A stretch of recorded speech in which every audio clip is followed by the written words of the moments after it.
Hey, thank you for tuning in to this special episode. Tonight, we bring you the heartwarming and magical tale of Kalumo, a young African man born in 1538 whose dream was to visit every country in the world.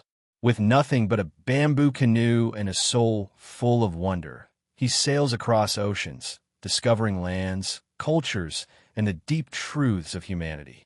Don't forget to subscribe, leave a comment sharing your thoughts, and let us know where in the world you're listening from. We, from SleepMode Stories, wish you a peaceful mind and a beautiful night of rest. Let's begin. A Dream Across Every Nation. Section 1. Birth of a Dream, 1538 to 1558. Kalumo was born in the emerald heart of the Kingdom of Kongo, in a village named Crescent, nestled beside the winding Kwilu River. The river sang songs of travel and memory, its banks alive with children's laughter, the scent of palm oil and firewood smoke, and the rhythmic clatter of weaving looms. The people of Kasanji were proud and warm-hearted, their skin like polished mahogany and their eyes deep as forest shadows. From the very beginning, Kalumo was different. His eyes shimmered with wonder, and his ears were always open to the stories whispered by the elders, the trees, and the stars. His mother, Nika, often caught him lying on the earth, staring up at the sky. "You look like you're listening to the clouds," she would say, smiling as she brushed the curls from his forehead.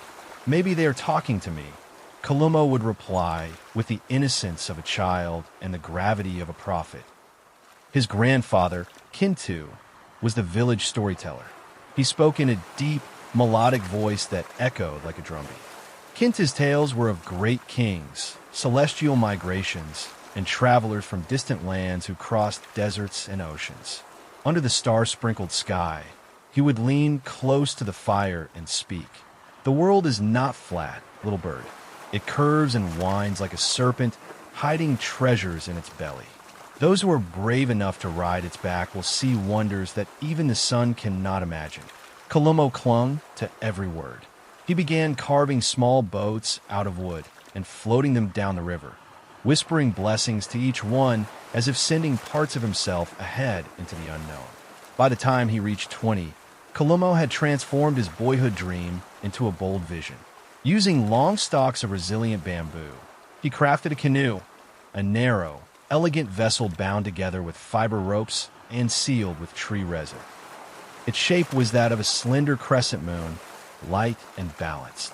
He painted symbols on its sides, animals of the forest, celestial bodies, and sacred markings for protection. Before he left, the entire village gathered by the river. His mother handed him a bundle of dried cassava, kola nuts, and a small gourd of river water. "Remember who you are," she said softly, her hands lingering on his shoulders. "No matter where you go, you're the son of the water and the sky."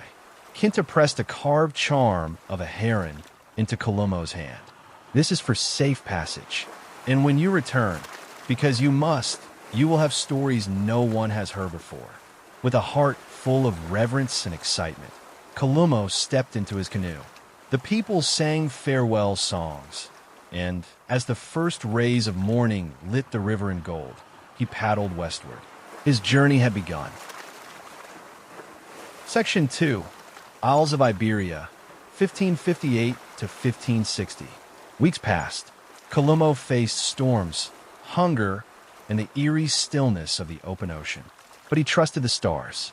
He spoke to them as companions, naming the constellations with his own words. When the wind sang too loudly, he sang louder. When the silence grew too heavy, he told stories to the moon. One misty morning, land emerged on the horizon like a promise kept. It was the coast of Portugal.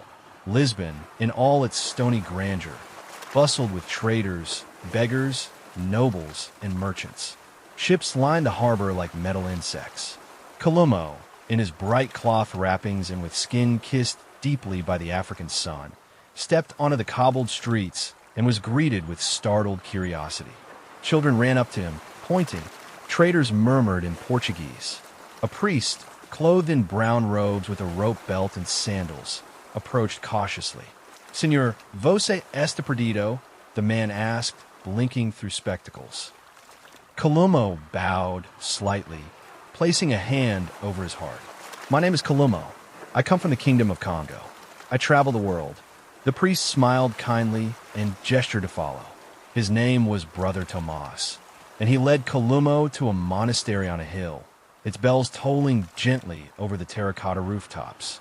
There, monks offered him bread dipped in olive oil and a warm corner to sleep. Tomas was fascinated by Kalumo's tale. "A canoe? You crossed the sea in a canoe made of bamboo." "Yes," Kalumo replied calmly, sipping from a wooden bowl. "The sea is only as strong as your fear." Tomas laughed heartily and declared Kalumo a miracle. From Lisbon, Kalumo traveled southward, eventually crossing into Spain. Seville was a feast for the senses. Oranges dangled from trees, horse hooves clattered on stone, and the air vibrated with the rhythm of flamenco. He met Esperanza in a sun-drenched square, where she sold spices and silk. "You look like a man who's seen stars I've never imagined," she said in lyrical Castilian. Kalumo chuckled. "And you sound like a song I have never heard."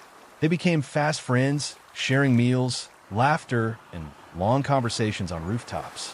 Esperanza taught him to dance to the clapping rhythms of the guitar, and he taught her songs from his village, sung in the gentle, flowing tones of Kikongo. For a time, Kalumo felt he could stay, but the stars whispered again. "Where will you go next?" Esperanza asked one night as they watched the moon bloom in the sky. "To where the sand meets the sky," he said. "To the lands of the Crescent Moon." Section 3. Sands of the Crescent Moon, 1560 to 1564. Kalumo's bamboo canoe sailed eastward across the Mediterranean, where the sea shimmered like molten sapphire under the desert sun. He followed the coastline until he reached Egypt. Alexandria, once home to the world's greatest library, still alive with trade, poetry, and the scent of spice. The city greeted him with chaos and charm. There were people of every color, speaking languages he couldn't decipher, wearing robes that flowed like water. He wandered through the marketplace, dazzled by pyramids of dates, jugs of olive oil, and baskets of incense. The call to prayer echoed from minarets, a voice rising over rooftops. It was here that Kalumo met Hani, a scribe and scholar with gentle eyes and an endless library of stories. "You are like a creature from myth," Hani said when Kalumo told him his journey. "You remind me of Sinbad." "I'm just Kalumo," he replied, "but I would like to know Sinbad's story." Hani invited Kalumo into his home, a cool, shaded building of pale stone. The walls were lined with scrolls and books in Arabic, Greek, and Hebrew. At night, they would sip hibiscus tea and trade stories, one from the jungle, one from the desert, one from the sea. Kalumo learned Arabic phrases and scripts, how to ride a camel, and how to wrap his head with a keffiyeh against the sun. Together with Hani, he joined a caravan deep into the Sahara, where the world was an ocean of sand and stars. Around the fire, the Bedouins welcomed him. "You are Malik el-Riya," they said, "the king of the winds." They spoke in quiet, poetic tones, their words measured and rhythmic. Their faces were tanned and weathered, their eyes sharp and reflective. They moved through the dunes as if they were part of them. "Why do you travel?" one asked. "To know," Kalumo answered. "To feel the world in my bones." The old man nodded. "Then you are one of us." When Kalumo returned to Alexandria, he climbed to the highest minaret and looked out over the city. The sea glinted beyond, calling him onward. "I follow the stars," he whispered, "and they lead me east." Section 4. Land of the Tigers, 1564 to 1568. From Alexandria, Kalumo navigated through the Red Sea, rounded the Arabian Peninsula, and braved the Arabian Sea until he reached the coast of India. The transition from the desert's breath to the lush, aromatic air of the subcontinent felt like walking into a poem. The land burst into color. Green rice paddies shimmered under the sun. Temples rose in intricate stone towers, and spice markets buzzed with a symphony of scents. Kalumo's bamboo canoe arrived in the harbor of Kochi, where Chinese fishing nets stretched like spider webs over the water. casting long shadows in the late afternoon light. The port was alive with color and noise. Vendors shouted prices in Malayalam, Tamil, and Portuguese, while elephants walked serenely through the crowds, their tusks wrapped in garlands and bells chiming at their ankles. He stepped ashore barefoot, dressed in a simple cloth wrap, his skin glistening in the humidity. Some locals stared, others greeted him with curiosity. A merchant named Manav, tall and wiry with eyes full of laughter and wisdom, noticed Kalumo examining a basket of turmeric roots. "You look like a man from stories," Manav said in Arabic-tinged Malayalam. "From far down the coast, or maybe farther still." Kalumo nodded. "I come from the kingdom of Kongo. I crossed the ocean in a canoe of bamboo." Manav's eyes widened. "Then surely the gods travel with you. Kulme, you must eat." Manav brought him home to a low-roofed house scented with sandalwood and coconut.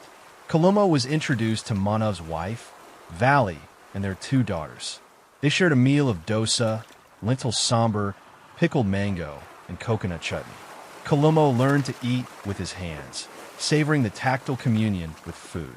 Over the days, Kalumo explored temples carved into cliffs, where stone dancers eternally leapt mid-step. He bathed in cool streams under banyan trees, learned to chant alongside saffron-robed monks, and marveled at the temple elephants who seemed to bow to the gods. In the village of Aleppi, a place of quiet lagoons and gently bobbing houseboats, he met Anika. She was a schoolteacher who wore silver rings on every toe, and her eyes were filled with fierce joy. "Why do you travel, Kalumo?" she asked one day, as they shared coconut water under the mango canopy. He looked at her, the green light of the trees dappling his face. "Because the world is a story, and I want to read every page." Anika taught him local songs and painted his hands with henna, elaborate vines and tiger eyes, and a small canoe hidden among the patterns. In turn, Kalumo taught her Kongo words, and together they made music with a bamboo flute he carved. During the Onam festival, Kalumo participated in the Volum Kali, the famed snakeboat race. Painted black and gold, the boat cut through the water like a myth. Kalumo rowed in unison with oarsmen whose chants roared like thunder, muscles rippling in the monsoon rain. Drummers pounded out ancient rhythms. Women danced with pots of fire on their heads. Kalumo felt not like a visitor, but like a brother bound by sweat and song. In the quiet after the race, he and Anika sat by a flickering oil lamp. The air smelled of jasmines. "You have the eyes of a river," she told him, "always flowing, never still." He smiled. "You have the heart of a forest, deep, rooted, and full of mystery." When the time came to leave, Anika tied a string of jasmine flowers around his neck. Her fingers lingered. "May every wind carry you gently," she whispered, tears glinting. Kalumo touched his forehead to hers and replied, "May your stories never fade." As he paddled away into the horizon, he looked back once. Anika stood on the shore, her white sari fluttering like a spirit of the land itself. He closed his eyes and whispered a song for her to the sea. Section 5. The Celestial Kingdom, 1568 to 1572. The voyage from India to China was long, but the sea welcomed Kalumo like a familiar friend. He followed the trade winds, his canoe rocking gently over sapphire waters, guided by constellations that seemed to blink their approval from the heavens. He sailed past the Malay Peninsula, observing stilted villages, exchanging stories for fruit, and sleeping beneath woven reed roofs offered by smiling fishermen. At last, he reached the coast of southern China, Guangdong province, where the harbors were alive with junks that had sails shaped like dragons' wings. The bustling port of Canton revealed itself slowly through the morning fog, like a painting coming to life. The air smelled of salt, tea, and roasted chestnuts. Towering pagodas loomed over city walls, their roofs curved like feathers, while bridges arched gracefully over jade canals. Kalumo stood at the docks, his bamboo canoe tied beside the towering vessels of merchants. His dark skin, proud stance, and hand-woven tunic drew many stares, but not suspicion. This was a city accustomed to difference. The market was an ocean of movement. Vendors balancing steaming baskets of dumplings, silk traders unrolling shimmering fabrics, and musicians plucking melodies from gushings.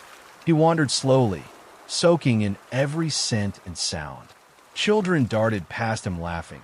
Monks walked by chanting softly, and above it all, bright paper lanterns fluttered like trapped butterflies.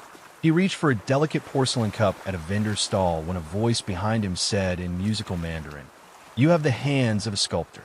Kalumo turned to find a young woman with almond-shaped eyes and a long black braid. She wore a robe the color of plum blossoms and held a bamboo scroll. "I am Mei Lin," she said, "daughter of Master Chow, who teaches poetry and paints mountains." Kalumo bowed slightly. "I am Kalumo, son of Nika, born beside the river Quilu." Their friendship began like ink on silk, delicate, deliberate, and beautiful. Mei Lin brought him to her home, nestled in a quiet lane guarded by a red gate etched with characters for luck. Inside, her father's studio smelled of rice paper and pine. Kalumo watched in awe as Master Chow painted cranes, rivers, and moonlight with a few elegant strokes. "All things contain yin and yang," Master Chow explained, handing Kalumo a brush. "Even travelers." Each day was a new lesson. Kalumo learned to write ideograms, balancing brush and breath. He knelt in moonlit gardens, meditating beside koi ponds. Mei Lin showed him the I Ching, the Book of Changes, and together they cast yarrow stalks to glimpse the hidden tides of the world. They wandered through tea houses and calligraphy shops, visited great libraries where scrolls were stored like treasure, and explored mountain temples where monks lived in stone silence. Kalumo marveled at the blend of serenity and purpose in every space. He watched artisans fire porcelain in dragon kilns, listened to the philosophical debates of scholars, and learned the music of the pipa from an old musician who played for koi in a garden. Mei Lin shared her knowledge of ancient poetry and garden design. She took him to the Summer Palace, where stone lions guarded ornate corridors and lakes mirrored the willows. There, Kalumo found a piece he hadn't known since leaving home. In a small tea pavilion, he crafted bamboo flutes for village children who giggled with delight at the strange visitor. In the evenings, Mei Lin read poetry aloud. A falling flower returns to the root, even as it dances through the wind. Kalumo, enchanted, shared his own. "The river carries my name, from forest song to dragon gate. Where I land, a new sky waits." Their bond deepened not with urgency, but with reverence. One evening during the Ghost Festival, they floated lotus lanterns on the river, honoring ancestors and lost souls. Kalumo lit one for his mother, Nika, and one for Kintu, his grandfather. Mei Lin placed her hand over his. "They are with you," she said. "Every step." One morning, Kalumo accompanied Mei Lin to the Temple of Heaven.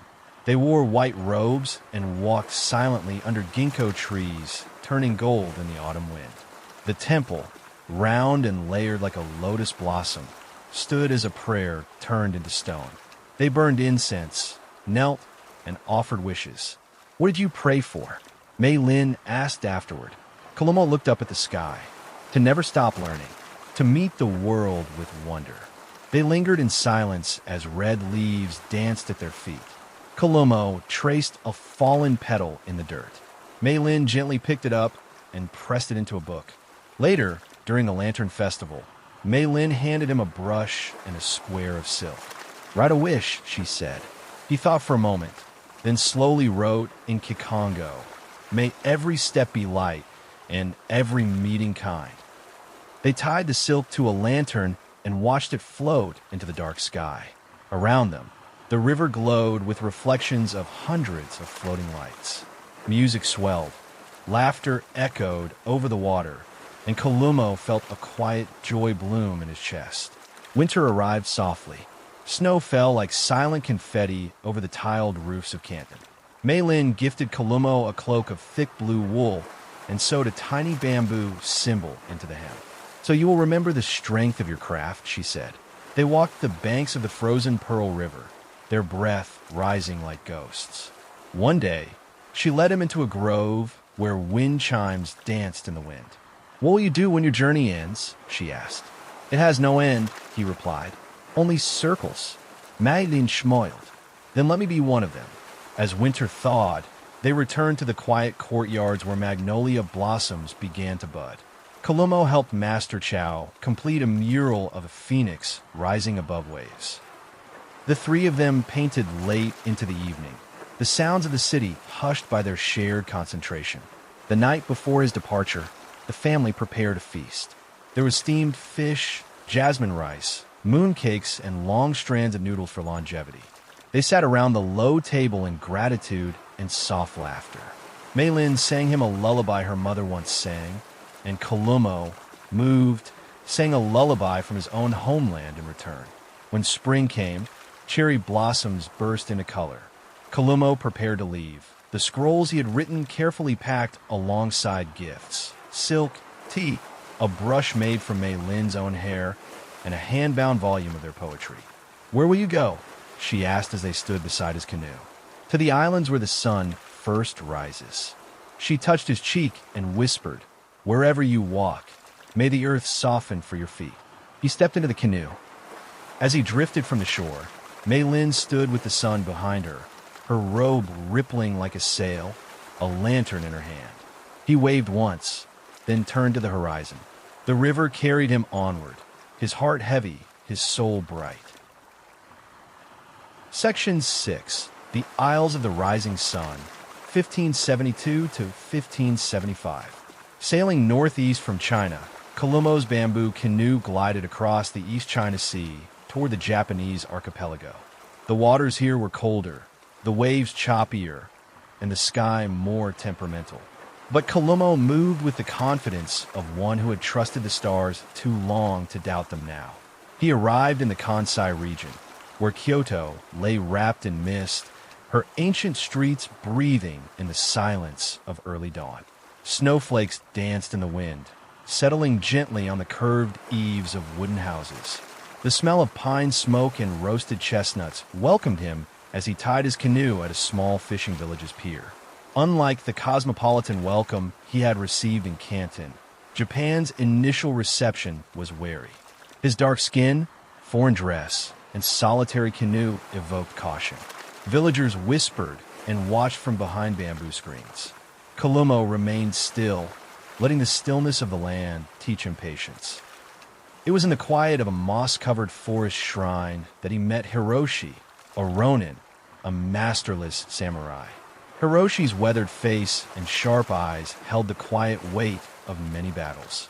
His kimono was worn but clean, and his voice was as calm as a still lake. "You have no sword," Hiroshi said, noticing Kalumo's only possession was a small carving of a heron. "I have no enemies," Kalumo replied. Hiroshi raised a brow. "Then you are a rare man. Kulme, tea is ready." Thus began a friendship forged not in words, but in shared silences. Kalumo stayed in Hiroshi's humble temple near the mountains. There, under the tutelage of an unlikely host, he learned the rituals of the tea ceremony, the grace of pouring, the reverence of posture, the serenity of quiet. He learned to rake gravel in the rock garden, each line a meditation. He rose before sunrise, swept fallen cherry blossoms, and walked the edge of still ponds until his mind quieted and matched the stillness of water. Hiroshi taught him sword forms, not for violence, but for balance. Kalumo practiced under the falling snow, his breath in white puffs, the wooden blade an extension of thought. "You move like bamboo in the wind," Hiroshi noted. Kalumo nodded. "And you like the stone that holds the earth." They visited Kyoto, where lanterns glowed like stars and geishas moved like painted illusions. Kalumo marveled at no theater, where actors spoke in haunting chants behind elaborate masks. He watched artisans make washi paper by hand, their fingers stained with wisdom. He befriended a young calligrapher named Ayam, who showed him how to paint haiku. River dreams of sea. Traveler finds the horizon. Stars light every step. They attended the Hanami festival together, where people picnicked beneath cherry trees in full bloom. Kalumo sat with Ayam and Hiroshi, eating mochi and grilled eel, listening to the laughter of children. For a moment, he felt not like a traveler, but like someone who had arrived. One rainy afternoon, Kalumo visited the shrine of Tenjin, the deity of scholarship. He bowed before the altar and laid out a silk scroll from mainland. "I bring the words of one land to another," he whispered. "May they meet in peace." He stayed through 3 seasons. In autumn, he helped villagers gather rice. In winter, he helped repair rooftops weighed down by snow. In spring, he planted new bamboo alongside Hiroshi and Ayam, laughing as the shoots pierced through thawing earth. As summer approached, he prepared to leave. "You have learned silence," Hiroshi said, handing him a small bundle wrapped in indigo cloth. Inside was a paper fan, hand-painted with a tiger and a wave. "You are both," Hiroshi said, gentle and fierce. Ayam handed him a folded poem, "Bamboo Boat at Sea." He carries every season in one quiet heart. Kalumo bowed deeply. "I will carry your kindness across every ocean." He stepped into his canoe beneath a rising sun, its red circle mirrored on the waves. As he paddled away, wind chimes rang faintly behind him, and a crane flew overhead, trailing him into the endless blue. Section 7. The Golden Courts of the Andes, 1575 to 1579. Crossing the Pacific was Kalumo's greatest challenge yet.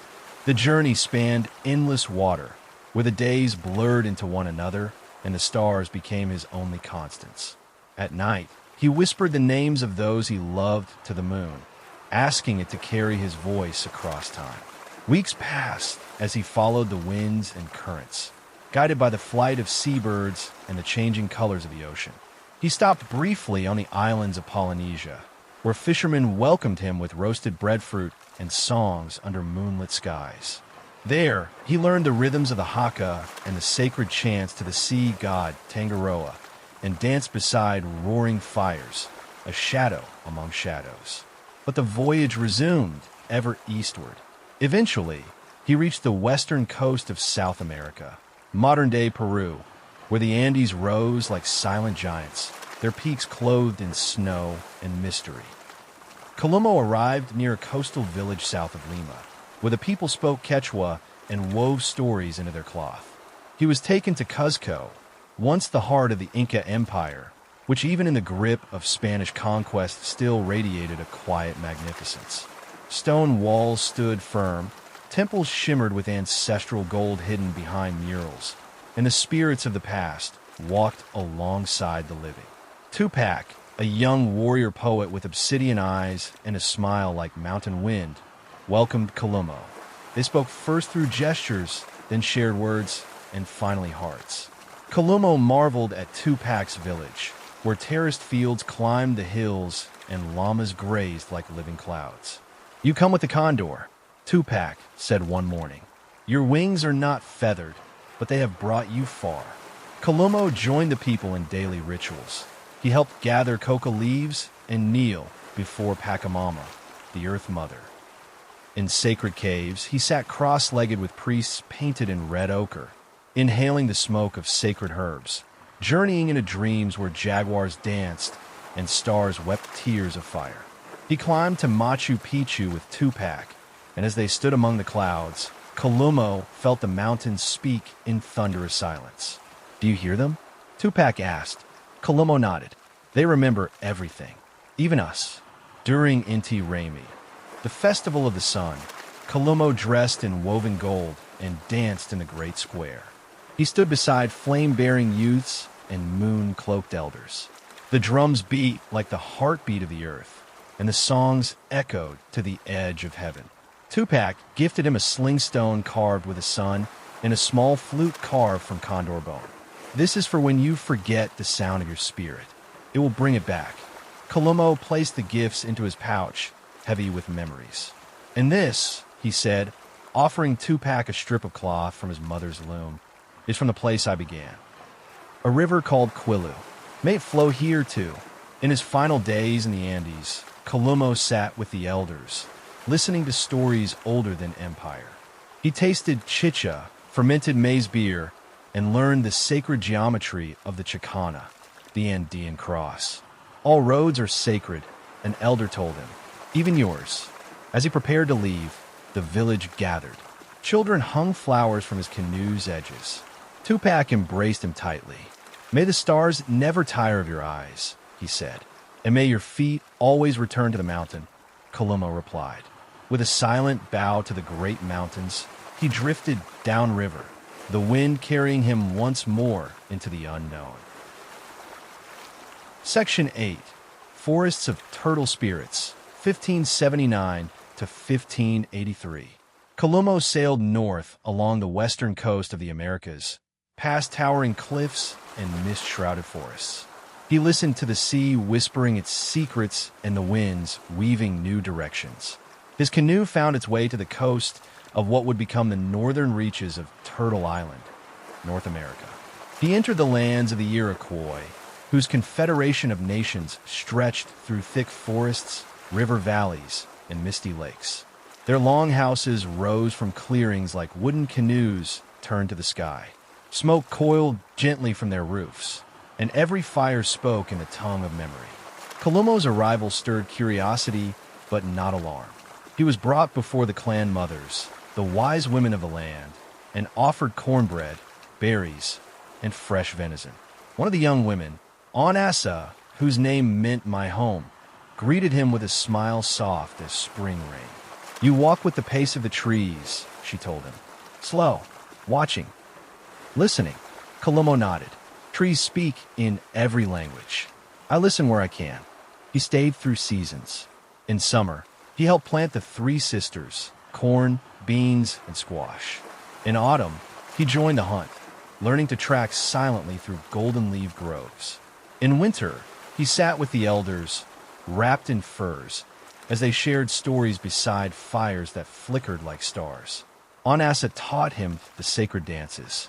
Their feet moved in rhythm with the heartbeat of the drum, arms raised in gratitude to the Great Spirit. Together they painted animal totems on hides, carved beads from bone, and wove baskets that told stories of river paths and ancestors. One night, beneath the northern lights, Onasa placed her hand on his chest. You carry many lands in your heart, but do you carry yourself? I try, Kalumo whispered, but sometimes I'm scattered like feathers. She smiled. Even feathers float home. He helped build canoes of birch bark and slept under stars, so bright they made his dreams feel like daylight. He learned the names of all things, not just what they were called, but who they were. The bear was not just bear. He was keeper of roots. The owl was not just owl. She was she who sees night. When he finally said goodbye, Onasa gave him a necklace made of wampum beads. Each bead was a story, and together they were a book without pages. You will wear our stories with yours now, she said. Wherever you go, we go. Kalumo bowed low and whispered, I will carry you in every breath. He stepped into his canoe, the necklace warm against his chest, and paddled once more into the rivers that carried him homeward by never returning the same way twice. Section 9. Kingdoms of the North, 1583 to 1586. The rivers became colder. The trees grew taller and darker. The air itself whispered of ice and silence.